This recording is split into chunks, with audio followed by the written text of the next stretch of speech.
महाराज जी ने स्वयं बहुत बार यह बात कही भी है कि जब मैं सामने उपस्थित ना हूं तो फिर मेरे स्वरूप से बातें किया करो।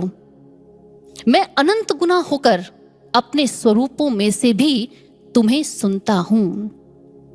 एक बार एक गुरु भाई बहुत विकल थे, गए स्वामी जी के पास और जाकर स्वामी जी से कहा, स्वामी जी प्लीज एक बार मेरी महाराज जी से आप बात करवा दीजिए।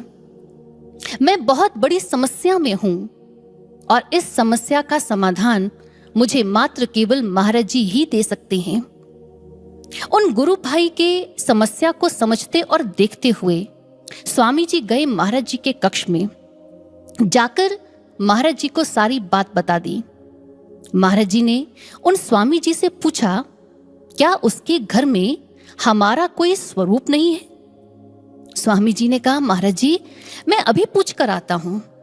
स्वामी जी ने जाकर गुरु भाई से पूछा तो गुरु भाई कहने लगे, कैसी बात कर रहे हैं आप स्वामी जी? महाराज जी तो हमारे भगवान हैं। यदि हमारे घर में उनके स्वरूप नहीं होंगे तो फिर किसके होंगे? हमारे घर में महाराज जी का एक नहीं कितने ही स्वरूप हैं।